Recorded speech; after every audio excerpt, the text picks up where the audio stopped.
some species. The illustrated edition. I thought the illustrated edition would make a better read for YouTube, and it also provides some pretty cool insights into Charles Darwin's life. So, I thought we better get started.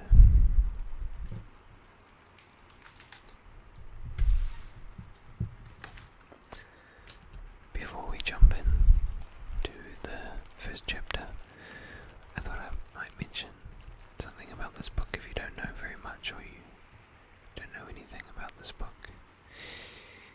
It's one of the books that has had the biggest influence on our society today and the world, in fact. It's maybe or arguably one of the most controversial books ever published. There have been arguments surrounding this book from when it was first published in 1856 that still go on today.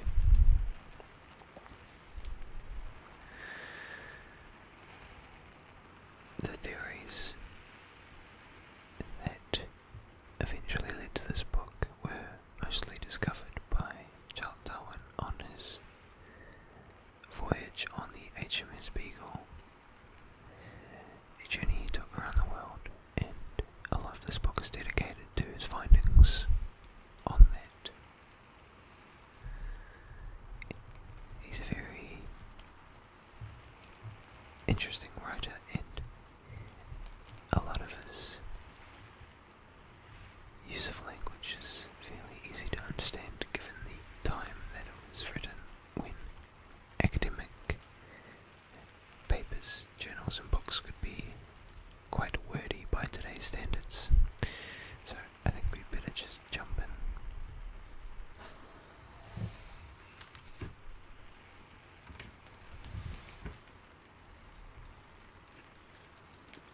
And this book, the illustrated edition, has been edited by David Quammen. I hope that's how you pronounce the last name. I think we'll skip the introduction that he writes.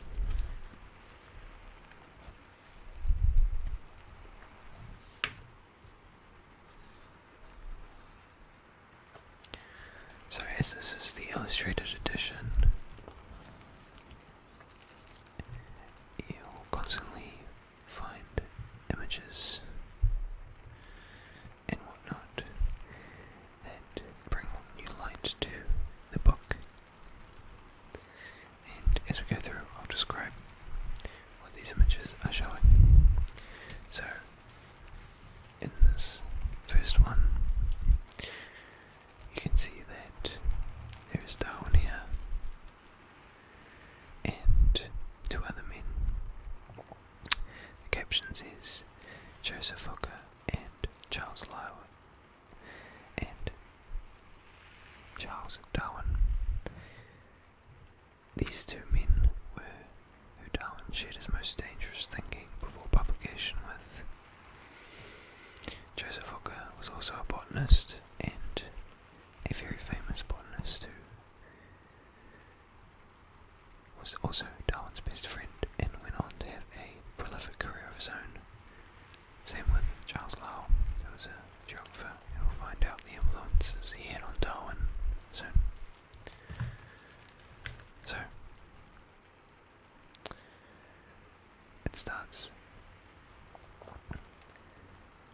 When on board the HMS Beagle, as naturalist, I was struck with certain facts in the distribution of the inhabitants of South America and in the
Charles's excellent memoir and some brief extracts from my manuscripts.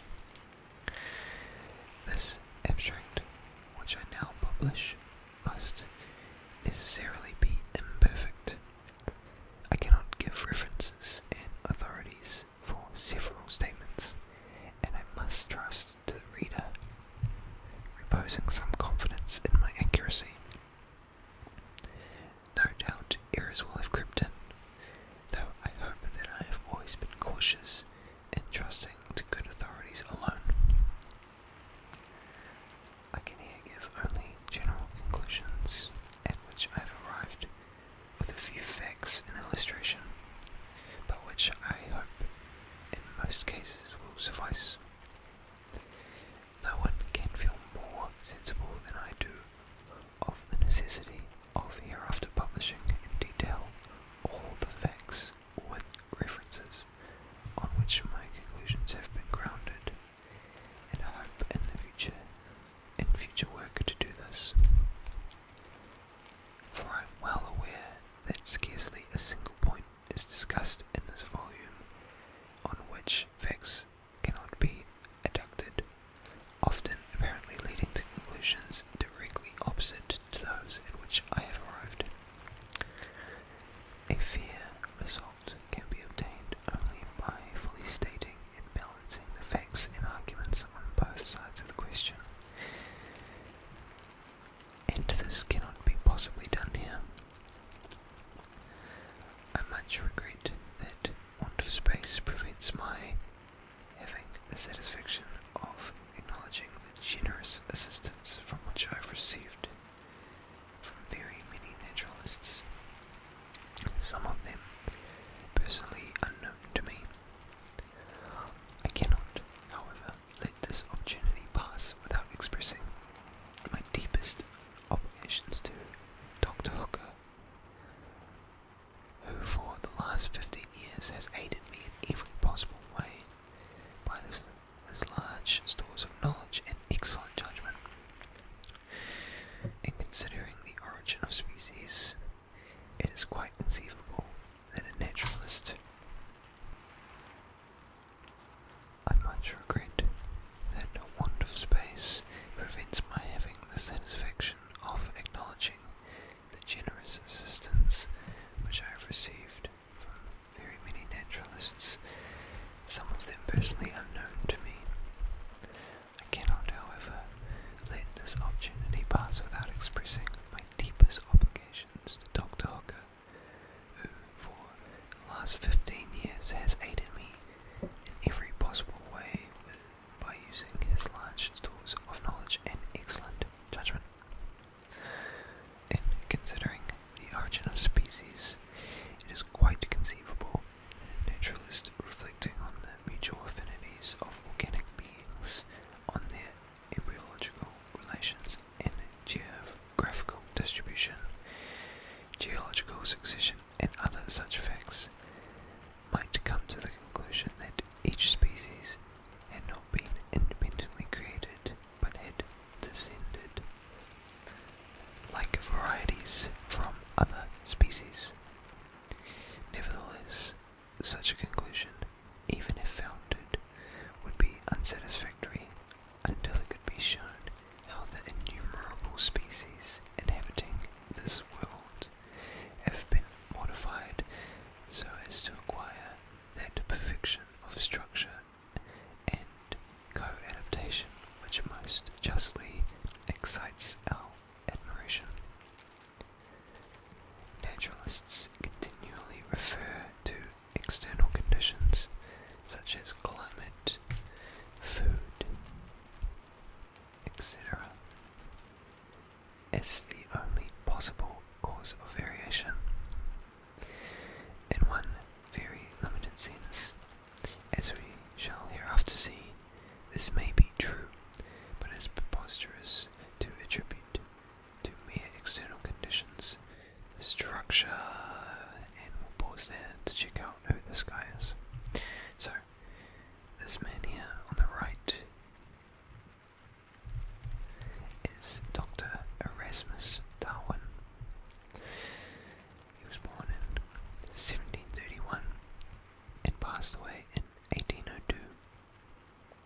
was a scientist, poet, inventor, and the grandfather of Charles Darwin.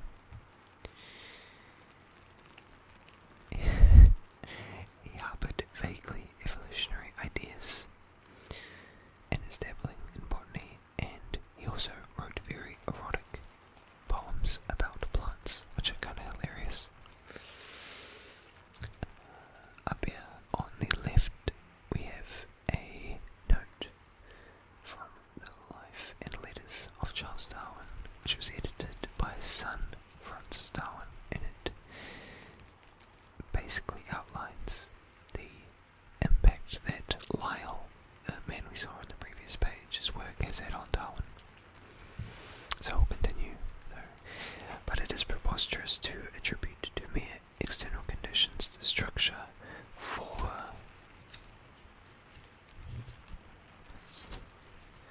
instance of the woodpecker with its feet, tail, beak, and tongue, so admirably adapted to catch insects under the bark of trees.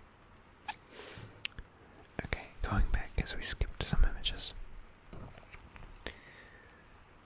Over here on the left, and well, actually this whole spread is Erasmus Darwin's, Charles' grandfather, two-part poem on vegetation. This is all sections from it, which was called The Economy of Vegetation. It is, in fact, part 2, that was the erotic one. So, continuing on woodpeckers.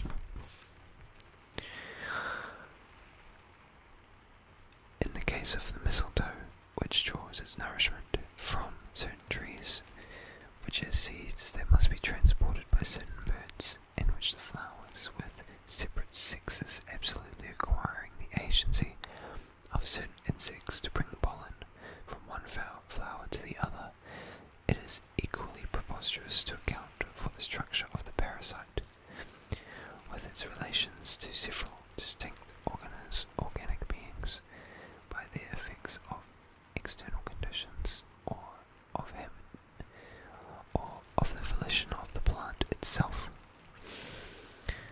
The author of the Vestiges of Creation would, I presume, say that, after a certain unknown number of generations, some birds had been given birth to a woodpecker, some bird had given birth to a woodpecker, and some plant to the mistletoe, and that these have been produced perfect as we see them.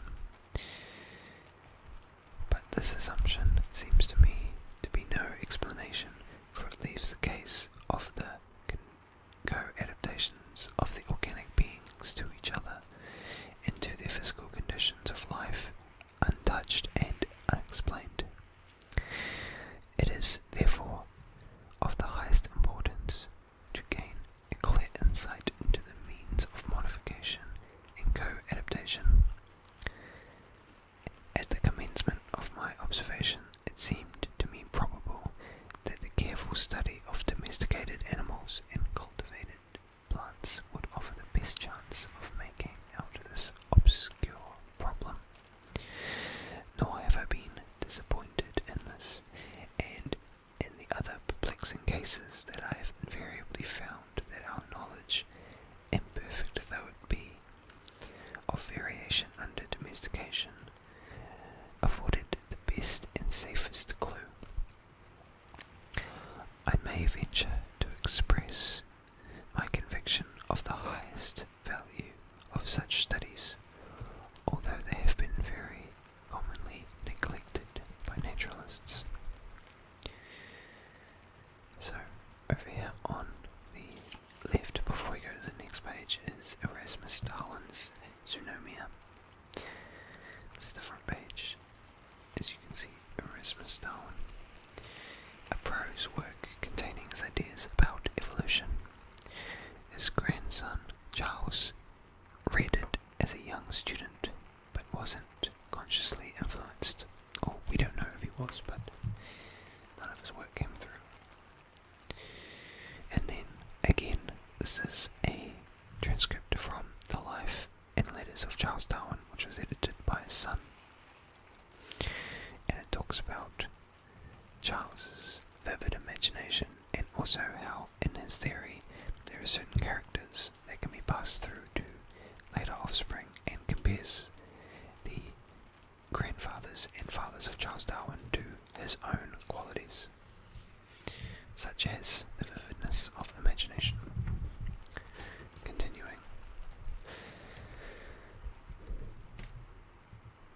From these considerations, I shall devote the first chapter of this abstract to variation under domestication. We shall thus see that a large amount of hereditary modification is at least possible, and what is equally or more important, we shall see how great the power of man in accumulating by his selection successively slight variations. I will then pass on to the variability of species in a state of nature, but I shall unfortunately be compelled to treat the subject far too briefly, as it can be treated properly only by giving it long catalogues of facts. We shall, however, be enabled to discuss what circumstances are most favourable to variation. In the next chapter, the struggle for existence amongst all organic beings throughout the world, which inevitably follows from their high geometrical powers. That's obviously not a word that is used commonly today, but powers of increase will be treated of. This is the doctrine of Malthus, applied to the whole animal and vegetable kingdoms. As many more individuals of each species are born than can possibly survive, and as consequently there is a frequently recurring struggle for existence, it follows that any being, if it vary, however slightly, in a manner profitable to itself, under the complex and sometimes varying conditions of life, will have a better chance of surviving, and thus be naturally selected. From the strong principle of inheritance, any selected variety will tend to propagate its new modified form. This fundamental subject of natural selection will be treated at some length in the fourth chapter, and then we shall then see how natural selection almost inevitably causes much extinction of the less improved forms of life, and induces what I have called divergence of character. In the next chapter I will discuss the complex and little known laws of variation and of correlation of growth. In the 4 succeeding chapters, the most apparent and gravest difficulties on the theory will be given, namely, first, difficulties of transitions, or in understanding how a simple being or a simple organ can be changed and perfected into a highly developed being or elaborately constructed organ. Secondly, the subject of instinct, or the mental powers of animals. Thirdly, hybridism, or the infertility of species and the fertility of varieties when intercrossed. And fourthly, the imperfection of the geological record. In the next chapter, I shall consider the geological succession of organic beings throughout time. In the 11th and 12th, their geographical distribution throughout space. In the 13th, their classification or mutual affinities, both when mature and in embryonic condition. In the last chapter, I shall give a brief recapitulation of the whole work with a few concluding remarks. No one ought to feel surprise at much remaining as yet unexplained in regard of species and varieties, if he makes due allowance for our profound ignorance in regard to the mutual relationships of all the beings which live around us. Who can explain why one species ranges widely and is very numerous, and why another allied species has a narrow range and is rare? Yet these relations are of highest importance, for they determine the present welfare and, as I believe, the future success of modification of every inhabitant of this world. Still less do we know about the mutual relations of the innumerable inhabitants of the world during the many past geological epochs in its history. Although much remains obscure, and will long remain obscure, I can entertain no doubt, after the most deliberate study and dispassionate judgment, of which I am capable, that the view which most naturalists entertain, and which I formerly entertained, namely, that each species has been independently created, is erroneous. I am fully convinced that species are not immutable, but that those belonging to what are called the same genera are lineal descendants of some other and generally extinct species.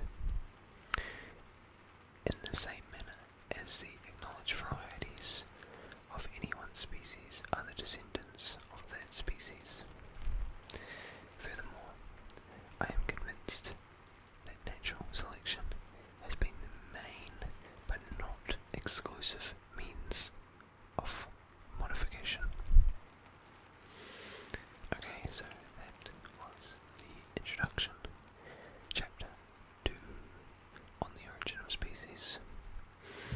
Lastly, we have this photo over here, which you might have been looking at for a while, of this man, Carl Linnaeus.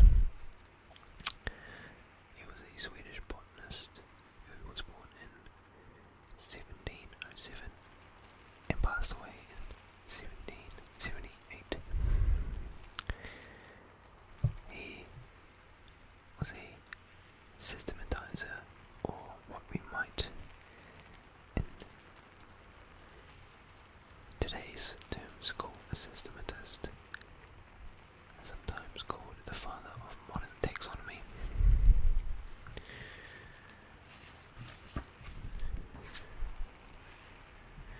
This is Linnaeus's Systema Naturae. This was the first edition, published in 1735, and it began modernizing of biological classification. It was also an important piece of evidence for Darwin. It's a system that we still use, the Linnaean system. Over here on the right, we have Alphonse de Candolle, who was born in 1806 and died in 1893. He was a Swiss botanist, showed an early interest about which plant species live where and why, and maybe why they were specially created. So he was at the same time and had similar ideas.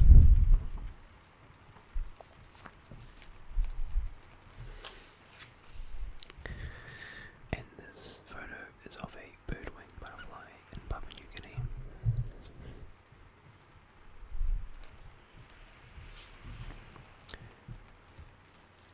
Patterns of species distribution, that is, biogeography, were among Darwin's crucial forms of evidence. The transcript says we might see this butterfly in the future text and future chapters. And we will read proper chapter 2 in the next video. So, to summarize this video, I think